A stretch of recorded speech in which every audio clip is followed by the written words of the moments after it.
everyone and welcome to our presentation. So first we are going to mention 3 sustainability challenges that our multinational companies face. And in the second part we will focus on our personal development during this blog and what we will adapt in our daily life. But first, the sustainability challenges. In the latest CSR report of Columbus Sportswear, it states a couple of challenges they are facing regarding sustainability, and we took out the most interesting challenges to elaborate on.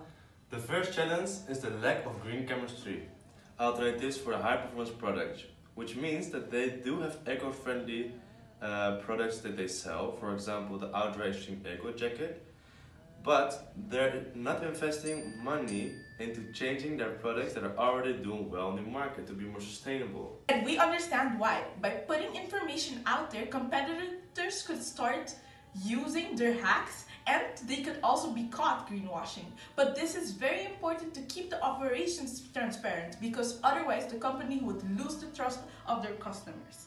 And the last challenge has to do with problems that all companies are facing when they're trying to become greener. They need to find a way to cope with the high cost associated with being more sustainable. And we understand this issue, but because of all the incentives the government is willing to give, it is a perfect time to start investing. And eventually the company will earn this money back.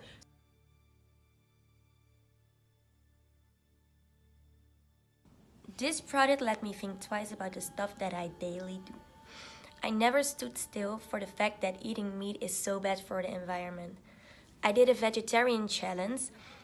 We did not eat meat for a whole week. It was a great experience. I didn't even miss the meat, and that really was an eye-opening moment for me to realize that I should not eat meat every day. It's not necessary, so why would you do it? So in the future I will eat less meat. One thing I was really involved with already before this project was fast fashion. I don't buy my clothes at big chains. I buy them secondhand or make them myself, because fast fashion is a very serious problem. The thing that really stood me by in this project was that companies can be profitable while being sustainable. I always thought companies couldn't be profitable while they're being sustainable, because being green takes a lot of effort, time and money to work. This project was an eye-opening moment for me to see what is going on with the world right now, and that we have to take care of it, because otherwise there is nothing left to live in. In this blog, I learned to be sustainable and the importance of being sustainable and minimizing my carbon footprint. After being a vegetarian for 3 days, I learned that reducing my meat intake can have a huge impact on the environment. I also started walking and cycling around Rotterdam more, and I furthered my knowledge on how the environment is being impacted by everything happening around it. I also learned that investing in green companies can really make a difference in the environment. I was quite shocked about the sea levels rising and how fast it is happening and how it is affecting the environment. I also never knew it was possible to be sustainable and still make a profit until the interview we had with our SME, which was King Kong Hostels. And I found this really interesting, and I think more companies should try to be sustainable and also still try to make a profit, because I think this is the problem with most companies. They think that they can't make a profit without if being sustainable. Okay. During this blog, we delved into sustainability. It was very educational. Due to several workshops and presentations, I gained awareness about some serious environmental issues we humans face. I as a person became more aware of the carbon footprints we people have, including me of course. Due to this, my parents and I, changed our diet. We eat less meat. Before we ate meat on a daily basis, and now only just twice a week, maybe in the weekends. As an employee, I was never aware of how my work contributed to global warming. I'm a valet parker. This means that I park cars for people who go on vacation. I park them, of course. And most of the time, when I drive a car, the car is a hybrid. This means that there's an engine with gasoline and with electric function. And there's a button in the car that says fully electric. Most of the time, I never really paid attention to that button. I was driving just on a regular button, just the gasoline.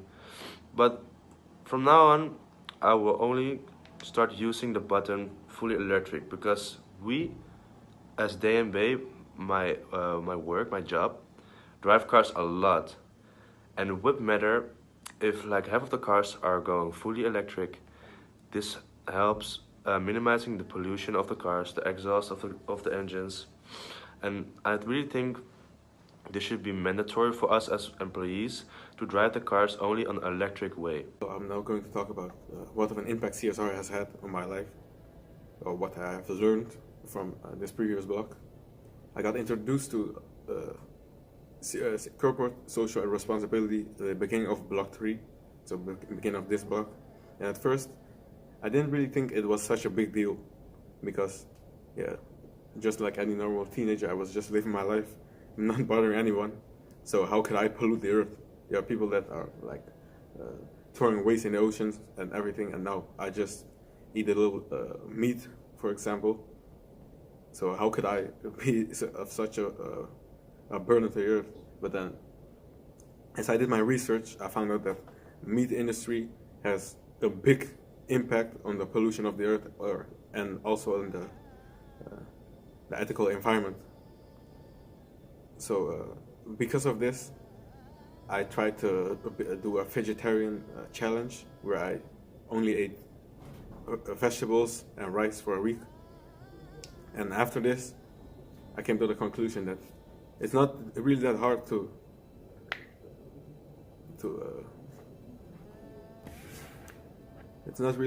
contribute to the improvement of the overall environment of the earth. So now, yeah, that's what I learned this block. In this blog, I've learned about social and environmental responsibilities, mainly about companies and what they can do or improve to become more sustainable. Investing on corporate social responsibility is actually very important for the company. It can really bring brand differentiation, attract new stakeholders, and reduce costs, so save money. Think green and act green for a company and also for we human beings makes difference. We can't, as humans, consume less meat or choose for bike instead of using the car or going for any other fuel transportation. Don't devastate forests, don't pollute. It's actions that we can change every day for living a better place in the future. Think conscious. We need to help our coral reefs, we need to help our forests, and we need to consume less to live longer. During this blog, I questioned myself a lot about my way of living. And indeed, all this knowledge about environmental and sustainability affect my daily life.